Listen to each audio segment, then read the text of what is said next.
অঙ্গহানি হয়েছেন তাদের ব্যাপারে, তাদের সুচিকিৎসার ব্যাপারে সরকারের আমরা খুব একটা মনোযোগ দেখতে পাই না। এই বাংলাদেশকে ফ্যাসিবাদ মুক্ত করা হয়েছিল মূলত বাংলাদেশের স্বাধীনতা, সার্বভৌমত্ব এবং বাংলাদেশের জনগণের ভোটের অধিকার নিশ্চিত করার জন্য।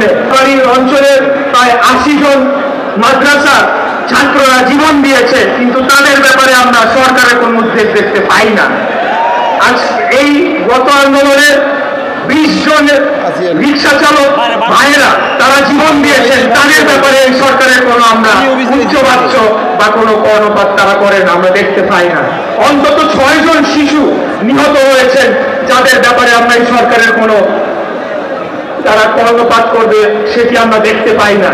আজকে যে 25 থেকে 30 হাজার যারা আহত হয়েছেন, যারা পঙ্গুত্ব বরণ করেছেন, যাদের অঙ্গহানি হয়েছেন তাদের ব্যাপারে, তাদের সুচিকিৎসার ব্যাপারে সরকারের আমরা খুব একটা মনোযোগ দেখতে পাই না। তাই আমরা আপনাদের মাধ্যমে সরকারের উদ্দেশ্যে বলতে চাই, যেটি অতীতে শহীদুল ইসলাম বাবুল বলে গিয়েছেন, আমরা ট্রেনিং জমা দেই নাই, ট্রেনিং এখনো আমাদের রয়ে গিয়েছে। আমাদের যুব দলের সভাপতি আব্দুল মোনায়েম মুন্না বলে দিয়েছেন, আমরা রাজনীতির মাঠ কাউকে ইজারা দেই নাই। অতএব আজকে বর্তমান সরকার এবং তাদের যে পোষ্য নতুন রাজনৈতিক দল তৈরি হয়েছে তাদের উদ্দেশ্যে বলবো যে আপনারা হিংসা, বিদ্বেষ এবং একটি অপরাজনীতির চর্চা থেকে বেরিয়ে যে নতুন রাজনীতি এবং নতুন যে বাংলাদেশ গড়ার যে স্বপ্ন দেখাচ্ছেন, আপনারা সেদিকে মনোযোগী হন। আপনারা ভিন্ন দলের সিনিয়র নেতৃবৃন্দদের প্রতি কটূক্তি করা বন্ধ করেন। এটা এই বাংলাদেশে মুক্ত বসুন্ধরা টিস্যু, অশুদ্ধতার বিরুদ্ধে এক বিন্দুও ছাড় নয়। এই বাংলাদেশকে ফ্যাসিবাদ মুক্ত করা হয়েছিল মূলত বাংলাদেশের স্বাধীনতা, সার্বভৌমত্ব এবং বাংলাদেশের জনগণের ভোটের অধিকার নিশ্চিত করার জন্য। সেটি করার জন্য আমরা সর্বদা প্রস্তুত রয়েছি ইনশাআল্লাহ।